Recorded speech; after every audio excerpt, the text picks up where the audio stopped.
Angie Martinez in Real Life podcast. This episode and conversation is powered by Douce. Ryan, I think my crew might be a little under pressure today because you're my guest. I think my crew might feel a little under pressure today because you're my guest. Why that? Because you're my first filmmaker on the For real? on the That pod. is true. You're my first filmmaker. That is true. Y'all good, man. I'm on strike. I've had actors, athletes, Whatever y'all. rappers. You're doing a great job. Thanks, man. Ryan Coogler, everybody. Is this weird you out a little bit? What's that? The other side of the camera? This side? If I was like supposed to act or something, it'd be good. You can't act at all? Mike, I mean, how are we looking? You could. I don't think Never so. tried? I don't think so. What was that? Never even tempted I was to like try? in school or something, like, Yeah. but like in film school, they make you do it. Oh, you're probably pretty good. Wait for me. Because I feel like truth tellers make really good actors. Like if you could be in truth all the time. I mean, I'm sure there's more to it, not just that. No, I'm just thinking about it. Because if you are in a state of truth all the time, then you are, whatever line it is, you are delivering it truthfully. Right. That would make you a good actor, I think. Shit, maybe. What does make a good actor? Do you know? You should know. I think like the ability to like trigger empathy, like curiosity, and then there's a technical thing to them too. Like a lot of the real dope ones like was trained. You know, they got like a lot of techniques. So I'm so excited you're here. Number one, I'm a fan. Man, what? I am a fan. I've been a fan. Man, likewise. I watched, so it's funny that Fruitvale is coming on, it's 10 years, right? You just hit 10-year 10 anniversary years, of Fruitvale? Wow. Yeah. I remember watching that movie and thinking to myself, who made this? Wow, really? Like I remember thinking to myself, who made this? Wow. And because it was so, I don't know, it was so specific and so honest and so, I don't know, I was so drawn to it and I was really curious about who made it. That's kind of you to say that. I'm sure people have told you that. Yeah, like it's been a while since talking about that movie, and it feels like yesterday when we made it, but at the same time it feels like it was a long time ago, because a lot's happened since. A lot. Yeah, but I couldn't make that movie today. I Why? don't think like just because I was like maybe 25, 26, naive, was really making it thinking that it would keep things like that from happening again. You know, and what happened after it came out was more videos. You believe you could change the world with one story. Yeah, I think not change it, but I believe like maybe impact. maybe an outsized impact. Do you not feel like it did? I definitely didn't after I made it, because like when the movie came out, the George Zimmerman verdict came down. Like I think the weekend we released it, so we were doing press while that news was breaking. Oof. In the year since, if you put yourself in that mindset, it's not like oh this film did what it was supposed to do. Yeah. If that makes sense. Yeah, for sure. But getting older and learning more about the world and more about the things in society that affect you, emotionally. I think I got more perspective, so I'm able to like, have a healthier existence as it relates to it. I do want to talk today about the 10 years because it's 10 years from then to now of the lessons you've learned and you've been privy to, I'm sure is amazing. But first, I think, just thinking about you and why I'm such a fan, aside from just the actual work, it's like I feel like you move with integrity with the choices that you make and the films that you make, and watching you do interviews and I mean, I try, man. I'm like everybody else. You know what I'm saying? Like I'm trying to move honest and do right by people and do what I say I'm gonna do, kind of thing. You know what I'm saying? But it's really just being where I'm from. Like I found that it's beneficial to move like that. I was watching the speech that you gave. It was about BAFTA. Oh, BAFTA. The BAFTA speech. Yeah. And you started it like, it was beautiful. Stop. Oh, right on. You were like, you started by saying, "I'm really nervous and I'm gonna need to take a few minutes." Yeah. I'm a bit nervous. Y'all bear with me. I might take some extended pauses to collect myself due to nerves and natural fear of public speaking. You saying out loud, yo, I'm nervous, y'all. I'm not. It's like you let it go. It's like, yeah. It's like I feel like when people hold on to things that are not true, imagine you didn't say that at the beginning of that speech. Oh, I see what you mean. It's like you release it by letting the truth out. Yeah, letting folks in on what's happening. Yeah, even if it's uncomfortable, you get it out or whatever. You know, that's. And so I think I think there's a lesson in that for people, just in terms of like what we hold on to and just getting it out. And so I was thinking about I don't know why. Sometimes somebody else does it bring up something for me. Yeah. In the middle of my radio career, my dream interview was always Oprah Winfrey, right? Because I'm an Oprah baby. I grew up on Oprah and my purpose, and I want to know. You know what I'm saying? You get it. Obviously, I'm an Oprah baby, right? So I always was like, this is my dream, my dream, my dream. I done interviewed Jay-Z 100 times. This, Biggie, Pac. I done interviewed everybody. Oprah Winfrey was on my list. I'm driving to work one day. I'm in the car. We had just some competition had just come on the radio. They put Ed Lover on against me in the afternoon drive. I'm on my way to work, feeling good about my day. I clicked to see what the competitor's doing. Ed Lover is on the radio, and he has a very special guest today, stopping everything. He has Oprah Winfrey in the building. Right. So now I'm driving to work, and I want to cry. Right. Because I'm like, what? This was supposed to be I worked 20 years to get this interview. Why would they take her down there? He just got on the radio down there. Yeah. So I'm having all those feelings. And then I'm like, everybody I work with knows that Oprah is and they know she's on the other station right now. So now I have to walk in the building and see everybody. Yeah. So I'm like, fuck, what do am I going to front? Am I going to walk in there like, I don't care? Yeah. I could. Yeah. I could probably pull it off. I'm good enough to maybe pull it off. Yeah. But really, could I pull it off? I don't know. Yeah. And so I was like, you know what? So before I went upstairs, I called Ed Lover. And I had texted him. Yeah. And I told him that I was like, you got my dream interview, but you're killing it. Congratulations. Amazing job. Like, let it go. Yeah. That's super mature. Yes. Yeah. And I was younger. I was probably I don't know, a long time ago, right? So I was younger. Yeah. But I learned something about myself in that moment, and I've always thought about that. Like, if you let it go, even if it's uncomfortable, whether it's jealousy, envy, nervousness, insecurity, all that shit, if you let it go, the power has less power. It's like so true. Right? So it's the same thing. I don't know why. When I saw you do that, it reminded me of that moment. I was like, damn, that's just a moment for me, a story to like realize that. So then I walked in and I was like, it's fine. Because I was really fine. Yeah. Because Ed hit me back and was like, yo, thank you. You know how much that means to me. Coming from you. That's beautiful. It was beautiful. It turned into like I was like a mess to like, it was like a dope moment where he was like, man, coming from you, that means everything. Thank you so much. That's huge. So then I walk into work, I'm fine. It's amazing. Right, because I had to let that shit go. When was this that this happened? This was, I don't know, 20 years ago, like a long time ago. That's fucking like incredible because it's like a story of emotional maturity and wisdom. Yeah. Like radical self-care. You know what I'm saying? And it's like when you have a moment where you teach yourself something. I was like, shit, I feel better. It's like a survival tactic. It sounds like because you something that you loved, like that's a recipe for a lot of internalized negativity. Like it's a recipe for envy. It's a recipe for you. You know, you might have went in there and lashed out at somebody in the office. Mm-hmm. You know what I'm saying, or lashed out at yourself.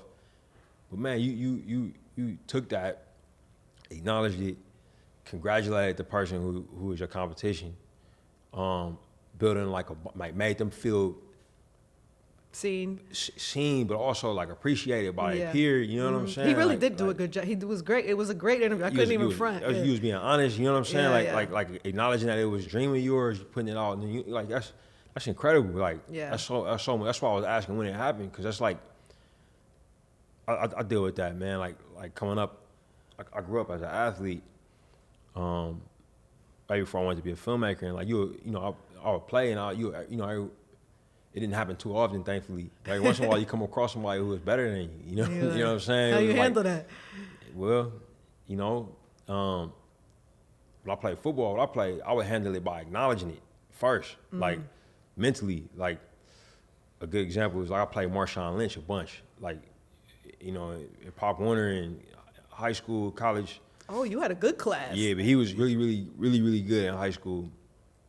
And I remember at some point during the game, it's like, yo, this dude's like this dude's incredible. We gotta figure out how to tackle him. You know what I'm saying? Like, you know, so we in the huddle, like, you know, figuring out, all right, you grab one leg, I grab this leg. You gotta do, you know, you know. But before you even get to that point, is you gotta realize like this person is exceptional at this, and we gotta switch tactics. You know what I'm saying? And just that realization is scary, you know, and you feel it like. So by the time I was in film school, I learned to like, if I got the feeling like that feeling Marshawn gave me when I was playing against him, but artistically, like I'll meet another student, it's like, oh, this person's better than me at this thing or further along, and I get that feeling, I'll run towards it.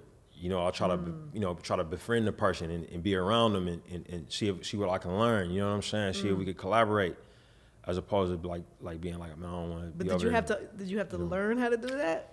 I think sports taught me. You know, like life kind of taught me before I got to grad school. So I was already in the zone there, you know. Do you see people? Do you look at other directors or other people now and think and have those feelings? Like, all the time. Really? Yeah, all the time, man. Like that's when I know. That's when I know something's good. If I get that feeling again, like you know, oh man, I gotta compete with this. This is, I don't know if I can. Holy shit, you know what I'm saying? Like that. Yeah. You know, but what's great is in what I do now. It's not really competition. It's not really competitive like sports is. You know, like with sports, like the Hollywood is not competitive. Nah, it's a lie. Really? Yeah, yeah. It's. How is that possible? Cause like. Even when we was in film school, it was like, hey man, this is competition. And it was, cause I came straight from, like I walked off, like my last football season was 2007. And I got accepted to film school and then walked into film school class in spring of 2008. You know what I'm saying? So I was like fresh off the field in the class.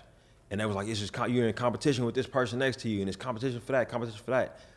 And you get into it, it's like, man, it's not no competition. Like, nobody trying to stop me from making the movie I want to make. And nobody, if I'm honest, making something honest to myself, nobody's going to make this. Like in football, like when I go out on the field and I'm trying to catch a touchdown, it's another person standing there whose job it is to stop me from doing that. You know what I mean? Like nobody's doing that here. Nah. You know, fight against like time or trying to find money. Because like, I'm push back on you because I feel like the reason you have that luxury is because you have locked into, it's like a thing that only you could do, right? It's like you locked into the truth of what your strengths are. Not everybody gets to that point. So some people are in a pool of like, oh, there's 5 directors that could do this job. Yeah, I mean that's absolutely true. When you have situations where it's more people working than there are jobs to go around. So yeah, like I wouldn't take away that competitiveness to get the open job like that. You know, that's like the labor market though, right? You know what I'm saying? I'm saying it more in terms of like somebody's trying to cut you. Somebody at the trying knees. to cut you at the knee. Yeah, like that, like you know, like as filmmakers, you know, like I don't know how much of that exists. Do you think maybe that's because that's how you operate versus that's how Hollywood operates? It's possible. Yeah. You know, it's possible. It's very possible. Everybody a prisoner of their own perspective. That's you know. True. Ooh. But like, I don't know, man. I don't know if it's directors out there saying, hey, man, fuck this director, man. I don't hire this person. For you know sure. what I'm saying? Like, somebody's saying, fuck Ryan today. Maybe. You know what I'm saying? But they stuck in that. They're a prisoner of that. Yeah. They're going to be a prisoner of that right there. Yeah. But I mean, I don't know. I was going to ask you about, because you were saying about competitiveness and stuff like that. You have had success, like a lot of success. Like your films have been commercially successful. How important is that to you? That's such a great question. Very important. You don't have any control over that, you know. But it's super important. And it's important like in a few different ways. Like for me, I grew up loving movies, not knowing that I would eventually like discover a passion for making them. You know what I'm saying? But like, I loved movies. My family loved movies. That was what we would do. Was go to the movies. We would tell jokes from movies and talk about like it's just like this movie or just like that movie. You know what I'm saying? got that from my mom more than anything, but also my father. And we didn't grow up on art house movies. You know, like it was we in the Bay Area, there was art house theaters, you know what I'm saying? But that wasn't what we was going to multiplexes. Yeah. You know what I'm saying? We Like were watching the like big movies. Yeah, so when I get the opportunity to make a movie that's going all over the place, being like mass distributed, you know what I'm saying? I feel like I'm connecting with like that version of myself. You know what I'm saying? Like I got the opportunity to push something out there that's enjoyable for like the kid me. You know what I mean? Like I love that. The other part of it is, you know, my job is kind of like bowling, right? You know what I'm saying? Like if you have success, you know what I mean? Like people will let you pins it down. Yeah, like people will let you rock again. You know what I mean? Like if you don't, you know maybe your opportunities dry up. So there is that anxiety of like, I think we all have, you know, is when you work in entertainment, it's like all right, boom, this one worked. Okay, cool. That let me do another one. You know what I'm saying? Right. They you know they being the powers that that be, because you can't, you know, making movies is very expensive. It's not like I'm at the point where I can just do it on my own. You know what I'm saying? Somebody gotta fund it, right? So there's that aspect to it. It's like, okay, this job being successful enables me to get another one. You know, so those are the reasons why it matters to me. And then the other piece of it is changing. You know, because it's becoming more of us. You know, filmmakers that look like you, look like me. You know what I'm saying?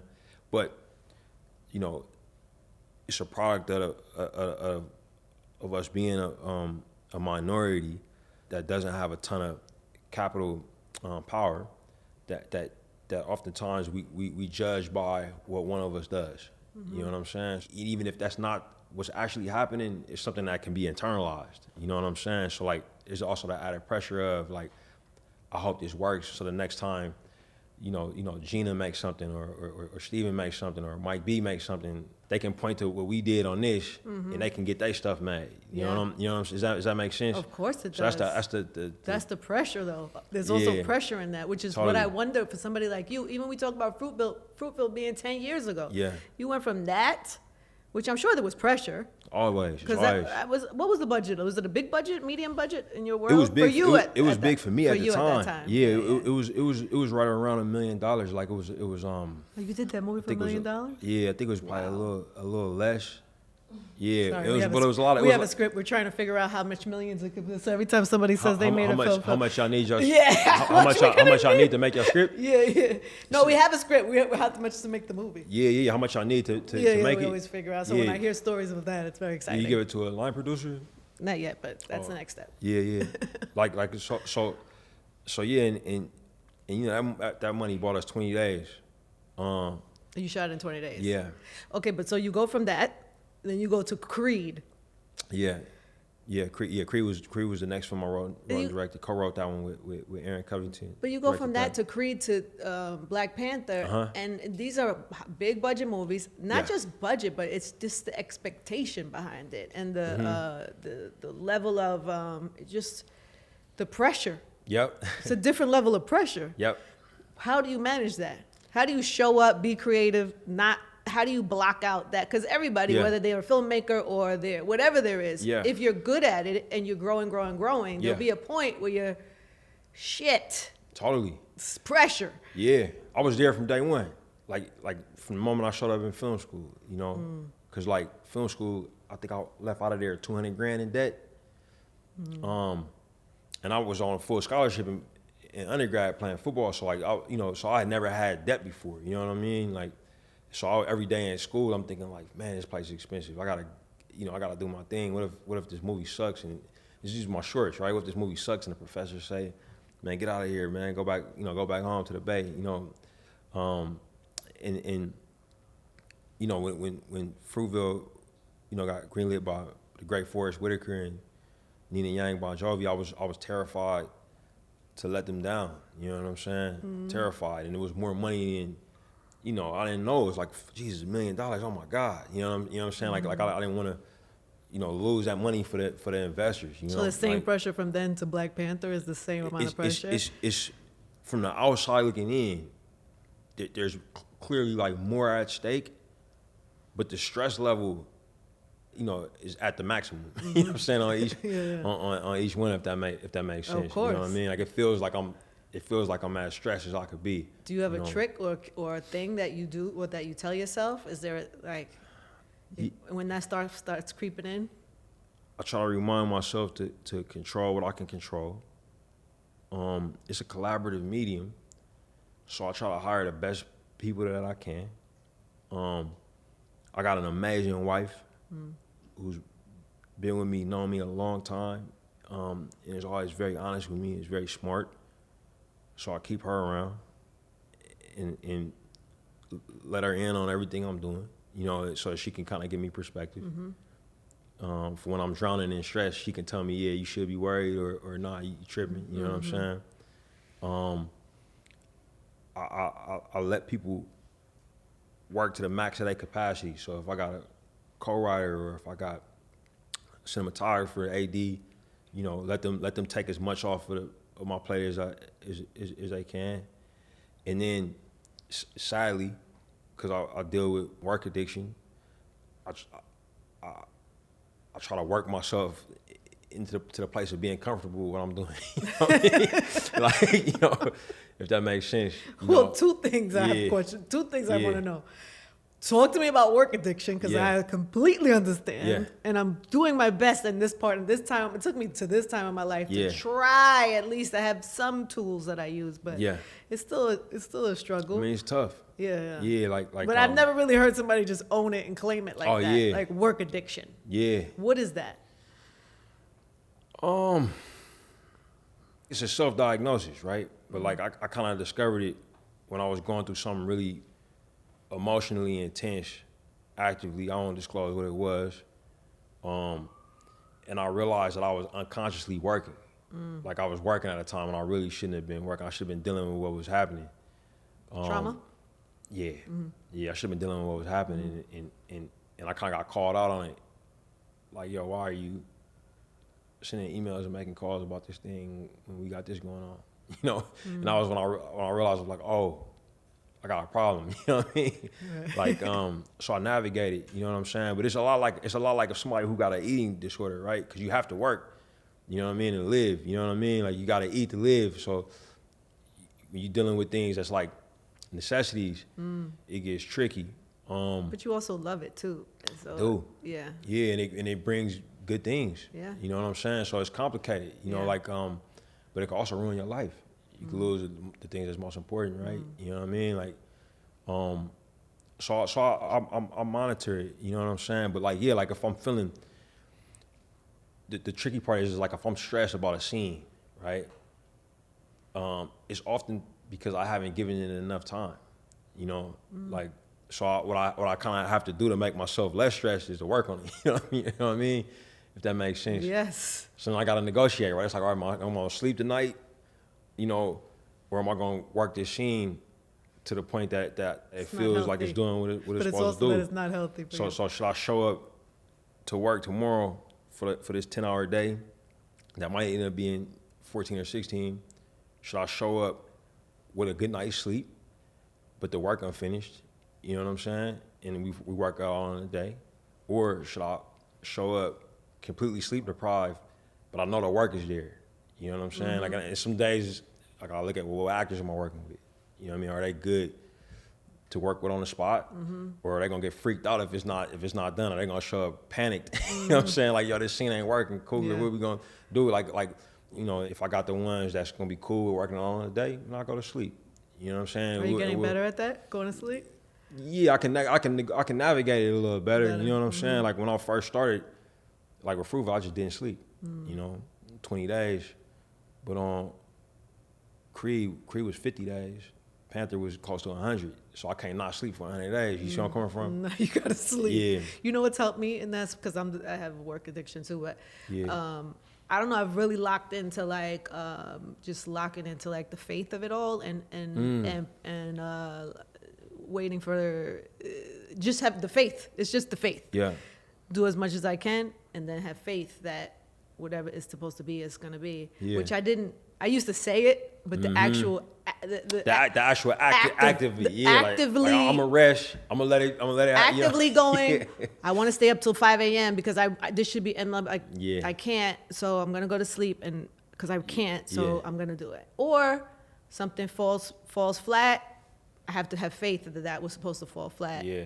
For whatever reason. Yeah. And I've been finding, it's only been a few years that I've been actively living that way. There really is something to it. It's beautiful. There's really something to that. No, it's beautiful. Because you get the peace and the comfort, and then you also sometimes it comes out better than if you were micromanaging and trying to control it so much. It comes better because the magic in the recreating or whatever it is, or fixing something that broke is you miss that magic if you over controlling everything. Totally, no, you're so right. You know what I'm saying? You're so right. It's a process. Yeah. It's all a process. Yeah. But the other thing that you said before that I was like, oh, I got a question about that is just your wife and her support of you and the importance of choosing the right partner in your life. And you know what I mean? Yeah.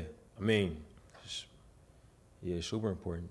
Like, you know. Did you know that? But you grew up in not many of my guests we were talking about this before because we always talk about daddy issues or things like this. And it's because most people don't have 2-parent households. Yeah.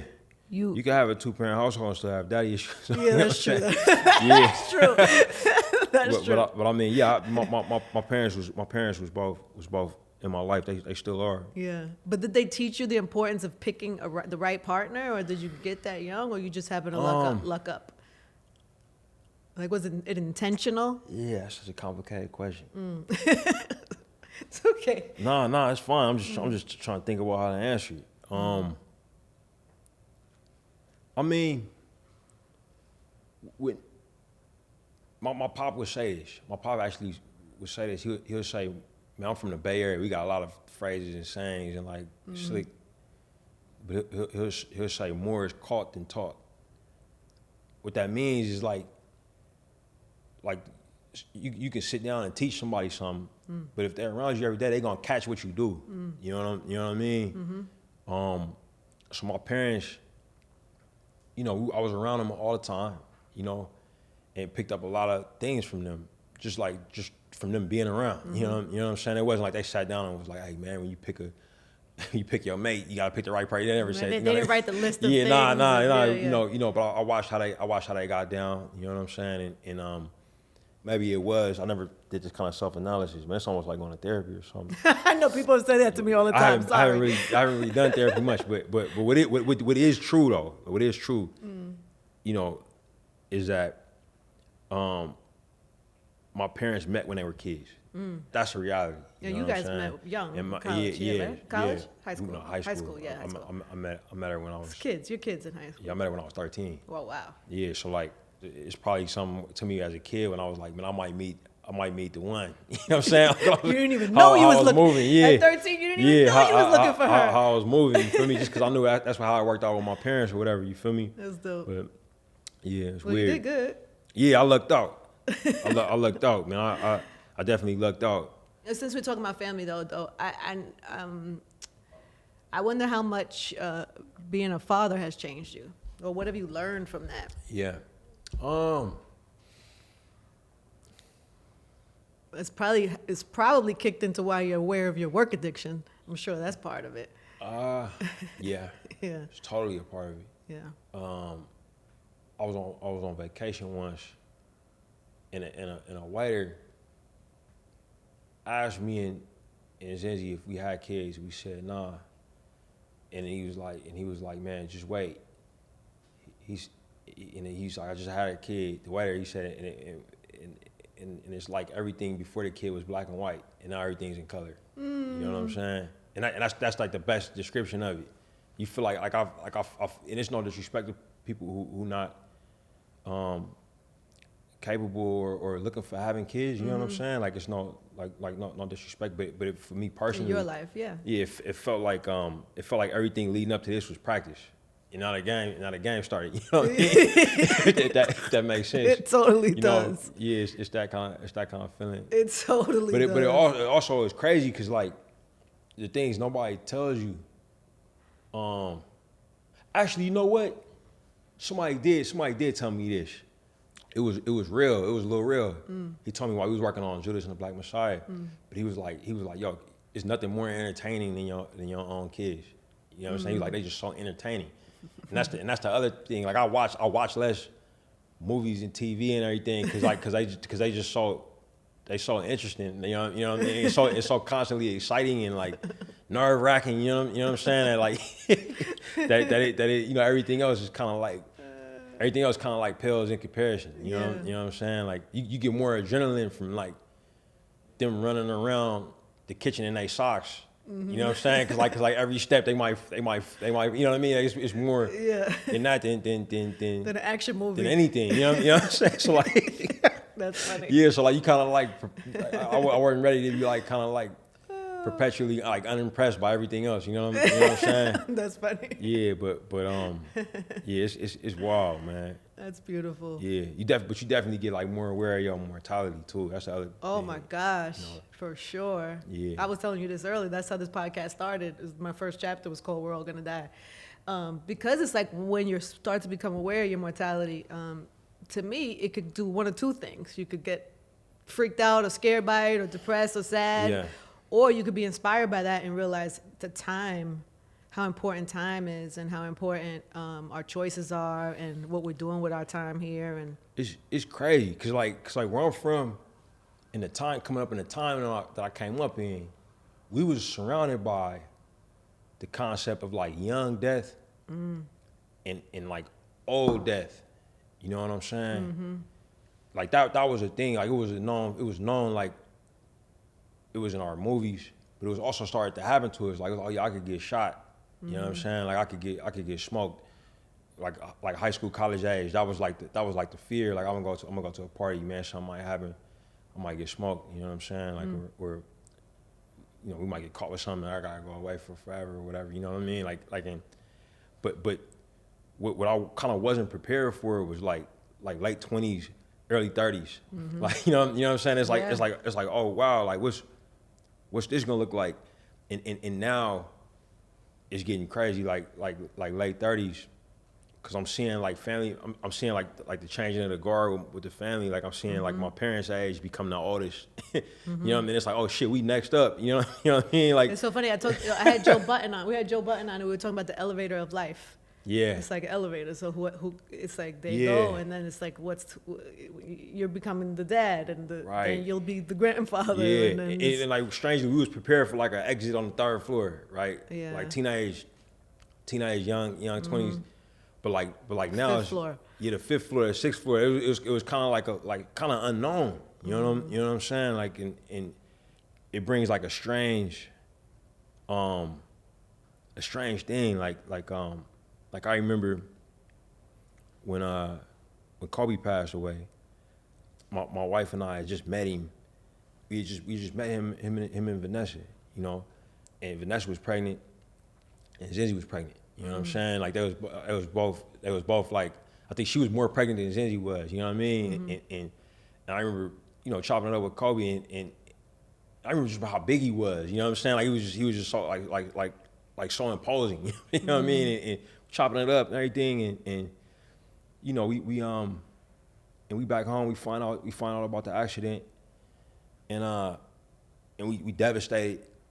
And Zen just thinking about, you know, the young kid that was pregnant with, you know, and her maybe not having a chance to have a, you know, a relationship with him that in the physical sense that she remembered, and then we realized it was like, oh wait, what if something happened to us? Right now, like you know what I mean? We didn't have a trust, we didn't have a will, we didn't have any of our stuff in order, and like we didn't even know how to do it. You know what I'm saying? Like because we from a place where people don't have those things. You know what I'm saying? Yeah, like it was bananas. You know what I mean? It was like, and we, you know, we had a kid, and it's like, man, oh my God, we gotta get on our shit. You know what I'm saying? Yeah. Like, so I called Charles King. And it was like, bro, we gotta get. I'm acting surprised, but I'm not surprised. It was not that long ago that I finally got all that stuff in order too. Yeah. But you called Charles? Called Charles immediately. Yeah. And he helped us get everything squared away. But shit, for everybody listening, man, get that shit taken care of. No, that's for real. You know, And you've had a string of loss in the past couple of years. How have you? I don't know. How has that shaped you? Just because it's like confronting mortality, but also there's grief, right, and sadness that comes with that. How have you managed to do that? I mean, I carry it, man. You know what I'm saying? Like. Oh wow. Yeah, this the director of Underrated. This is his little girl. We lost her in 2019. And Chadwick is on the other one. Chad, yeah. But you know, you. By the way, the chain is fire. Is that black? What is it? Black diamonds. Yeah. Of course, it's black diamonds. Yeah, that's fire. Yeah, that's fire. Yeah, I love that. Yeah, he didn't really wear it. He wasn't a jewelry guy, right? He was, but he was, man. Mm. But he would wear like African bracelets. He wouldn't wear gemstones, nothing like that. You know what I mean? It would be like bespoke stuff. He got me this copper bracelet when we wrapped the first Panther, and I didn't even want to take no gift from him. You know what I'm saying? 'Cause he gave such he gave me the greatest gift with that performance. You know what I'm saying? Just his friendship. And I never forgive myself for this, man. I took it home and put it like in a box somewhere, and we moved.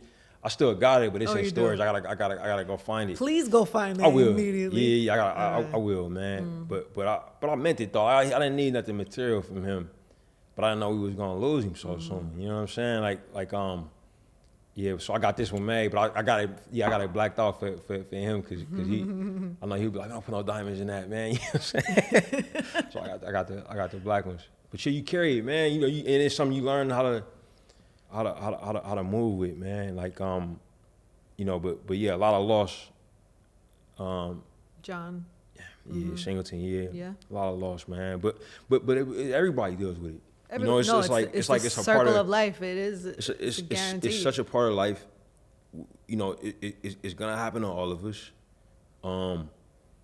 In learning how to navigate it, and learning how to like acknowledge it and get through it in your own way is like a necessary part of life. You know what I'm saying? But it don't make it easy.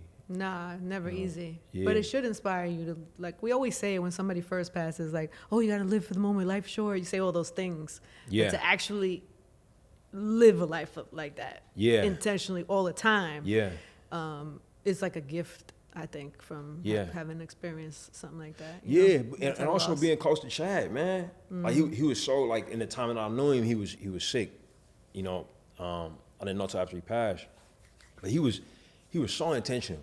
Like so present, you know what I'm saying, and I don't know if that was just who he was or what he was dealing with, or a combination of both. Yeah, it had to be. You know, also, yeah. But both. Yeah, he was a great teacher at that for me. You but know, how so? Give us a lesson in that, or like one. It's like back to what I was saying with my pops. Like more is caught than taught. He never sat me down and said, "Hey, cool, this is how you gotta live your life." You know what I'm saying? And Chad was older than me, and he totally could have. I would have listened. You know what I'm saying? Like. If he would have been like, "Hey man, let me tell you something, young man," for me, but he didn't. It was just how he worked. You know, like he rarely had his phone with him, and we would be working. He would, you know, I'd give him direction. He would stop. He would look me right in the eye. You know what I'm saying? Like, you know, I'm right here. Yeah, we right here. Yeah, and like if to think about something, he would take deep breaths. You know, like, he moved at his own pace. I've never seen him rush, but he was like always on time. One of them kind of people, you know, like, and he couldn't be hurried neither. You know what I'm saying? He couldn't be hurried. That probably drove you crazy as a director. I mean, the AD more, you know what I'm saying? Cause like, for me, I was like, okay, yeah, he a king on set, so like, you know, I get it. You know what I'm saying? But yeah, like he was gonna move on his own pace. And then you realize what he was dealing with, you know, and what he was doing it for. You know what I'm saying? It's like, man, you know, so you lose somebody like that, you go back and replay, you know, everything, and you realize, man, that was. I realized for me, he was showing me a lot, you know. Yeah. What a great lesson. Yeah. Nah, what a great thing for you to have. It's a dope video of him, man, like giving the Howard commencement speech.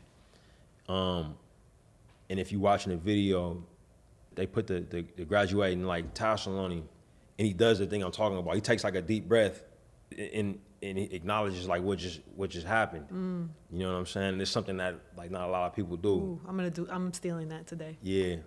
I feel like every episode there's something I take away, a couple of things I take away. There's a few things you said today I'm definitely taking with me. But I'm taking that too from Chad. Yeah. I'm taking that from Chad. I definitely stole it from you, man. Like if the kid do something crazy, or if somebody say something kind, or if I gotta like make a decision, I'll literally like pull a Chad. Like I'll just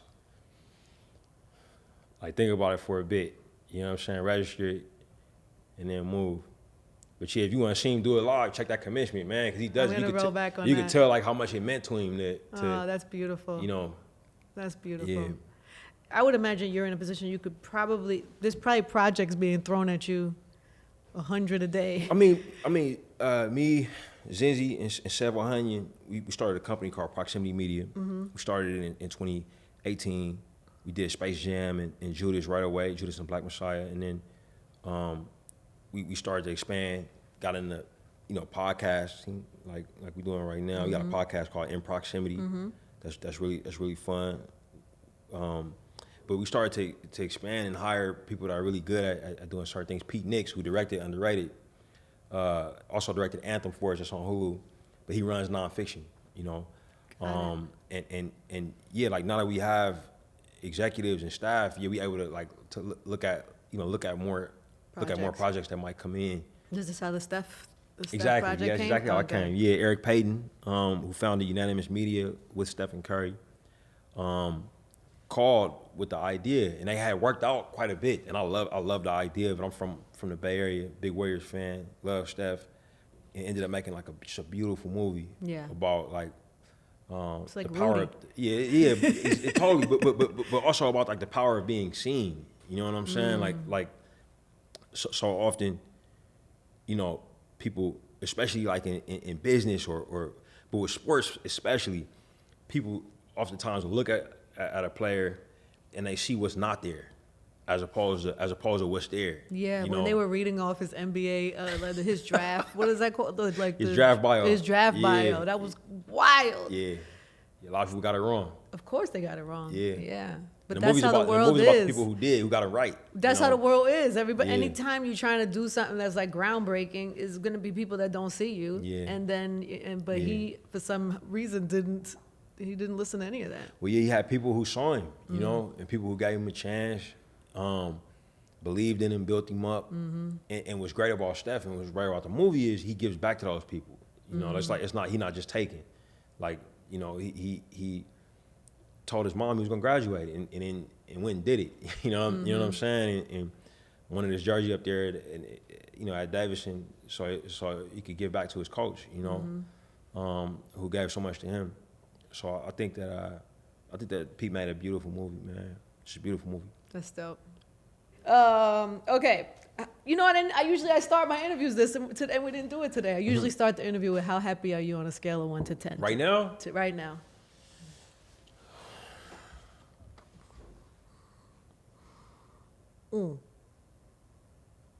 Like a 9.5. Really? Yeah. God bless. Yeah. That's amazing. So. Yeah, like a 9.5. Based on just life, or? I mean, right now in the moment. Yeah. Yeah. Love that for you. I think so. That's great. Angie Martinez, I'm in New York. Got health insurance. Yeah, like fall straight, Yeah. Yeah. What in real life? What are you most proud of? Wow. Holy shit. Sorry, I know it's not a super light. It could be light for some people. You're a thinker. You like to. Yeah, no, I want to answer you honestly. Man, what is pride? Like, what is that? Something that makes you feel good about you, I think. And for me, I would say I'm proud that I always get back up. Right. My longevity, my not just career, fuck career, but my career, probably like yours, meshes into my real life. Yeah, right. You know what I'm saying? Totally. So it all is no combined. Separation. There's really no separation. Yeah. I mean, my kids and my family, but for me, for you personally, like, I don't know, is it a career moment? Is it a project? Is it something about your projects that you're most proud of? Or,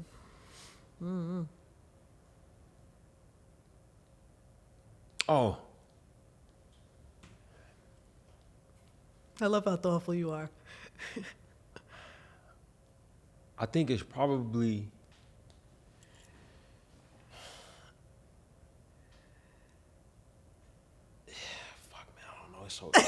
it's a lot, man. I think it's probably in 2018 was going through a lot, but I got to take my wife, my mom, and my grandmother, who was in her 90s, to the continent for the first time. It was all three of their first time. Beautiful.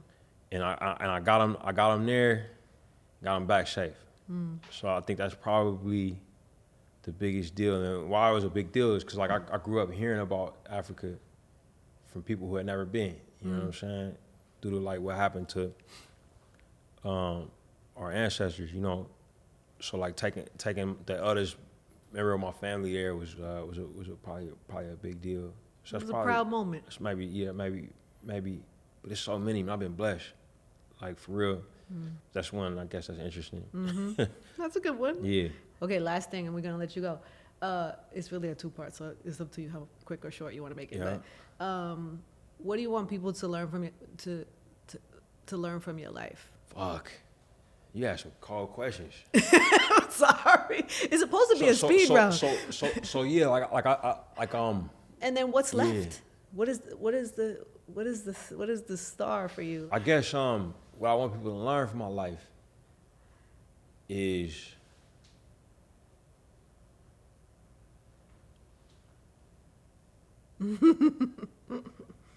that there's power in finding out what you love. You know what I'm saying? In doing it, like I found what I loved in a roundabout way, you know. But I thank God I was like open to it, you know, as an option, you know, when it was presented to me. So you could have easily been totally on a one-way. Totally. That's it. Yeah. Yeah. It would have been very easy for me. What happened with me was a teacher recommended it in a class that was not a filmmaking class. It was a creative writing class that I wasn't really aiming my life towards, and she read something I wrote. It was like, hey, you should write screenplays. You know what I'm saying? And that's kind of what led me on this. So I'm thankful that I was listening. I'm thankful for that teacher. You know what I'm saying? But I think probably the power of community. I think more than anything is what I hope people take from it. You know what I'm saying? Like I'm a product of the people who saw me, and spoke confidence into me and supported me. You know what I'm saying? And what's next? You said? Yeah. And what do you have left? Like, what's the North Star for you? Truthfully, the North Star for me is to like, I'm trying to like live a long time. You know what I'm saying? Like, and be productive and conscious, present, and kind, I think. You know what I'm saying? Like that's good. That's what I'm trying to do. You feel me? Conscious, present, and kind. Yeah, but like take care of myself along the way, cause to yourself as well, right? Kind to yourself. Yeah, exactly. Like you know, cause I got a lot of, you know, I've seen a lot of people check out early. You know what I'm saying? So I'm trying to maximize the time, and like work consistently, but not like in a way that's crazy. You know what I'm saying? Not like an addict. Yeah. Have a healthy relationship with the grind. But when you decide to work, we will be here to receive it. Right on. We appreciate you so much, right man. On. Thank you for today. This was fun. Thanks for inviting me. Thank you, of course. So anytime. amazing. Thank you. Ryan Ryan Coogler! Our first filmmaker in real life.